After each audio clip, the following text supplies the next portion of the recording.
Welcome to Popternative, where we dive into topical discussions from the worlds of pop culture, social media, and sports. Hi, Cobie. Hi, Kyle. Thanks for being here today to talk about high school on Freevee. Hi, how are you? I'm good. Yourself? It's so lovely to speak to you both. You too. I just want to start off the bat with what initially drew you to this project. Did you know a lot about the memoir before joining it? Like, I'm just curious about both of you. What initially was the interest in joining this? For me, I have a friendship with Clea DuVall, who's the Oh, writer, showrunner, director.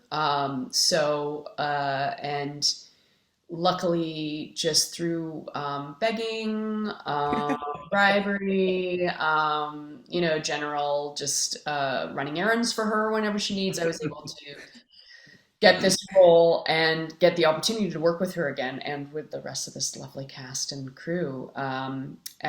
She offered me the role, and sort of I'm joking about it, but was going to say yes just based on my relationship with her and the opportunity to hang mhm. out with her on set.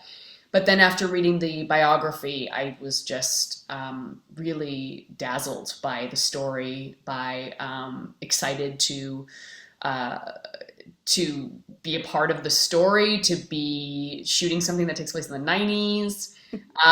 Just really excited about all of it. And in So Canada too? do it. Yeah. Yeah. I mean, let's get it on the map. Kyle, what about you? What initially drew you to this project?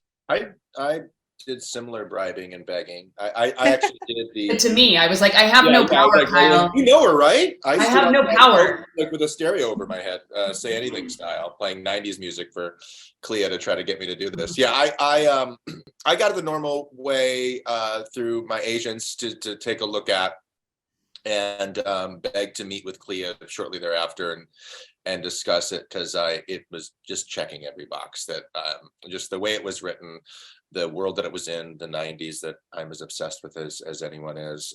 It was very much my high school years was the 90s, and it just was a story I hadn't seen told the way it was with such just a very I don't know, tenderness to it and a real humanity to the way it was but also complex and warts and all kind of storytelling that the book had.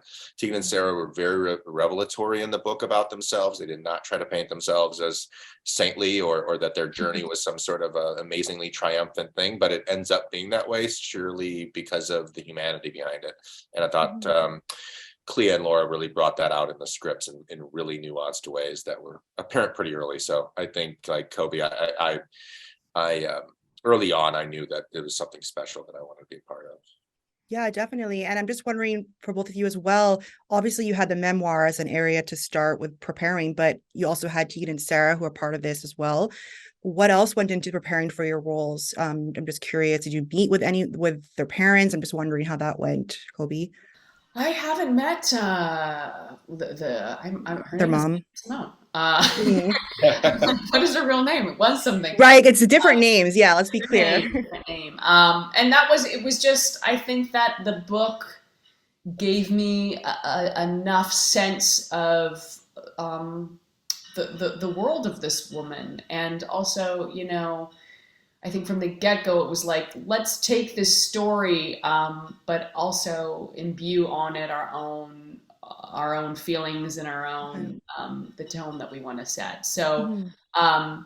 I have a ton of respect for her and or for any woman who has twins at 20. I mean, like, you're a hero.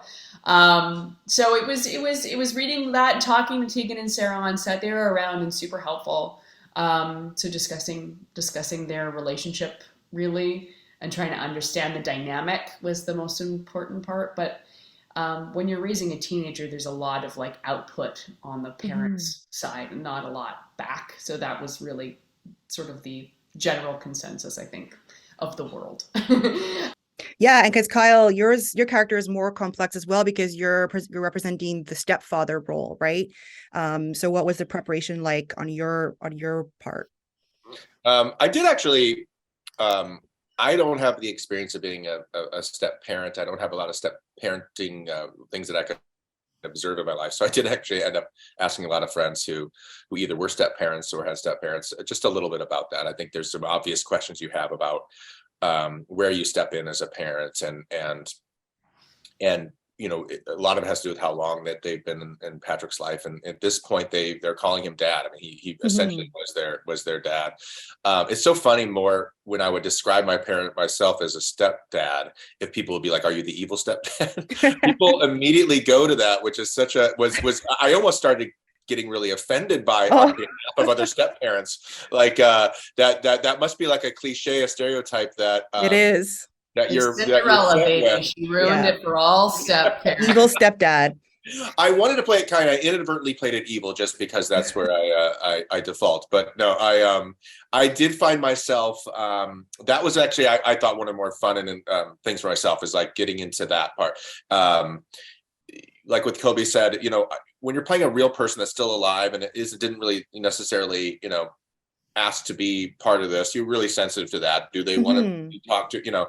And there was so much in the book. There was so much with Tegan and Sara telling us, you know, what was important to them in terms of being real to their experience and what they were really interested in us interpreting. That those conversations really informed us in terms of how we, you know, if you're playing like a really famous person that everyone's expecting you to get the accent right or the tone of speech, then maybe you're more like that. But I think other than that, you asked, you know, different questions as you prepare. Well, thank you both so much for your time. People can catch this on October 14th on Freevee. Again, thanks for your time. It was great talking to you both. You too. Right, thank you. Take care. Have a good day. You too. Thank you for tuning in to Popternative. Make sure to check out our past episodes of Popternative on YouTube. Be sure to like Popternative on Facebook and follow us on Twitter. This has been an Autograph Communications production.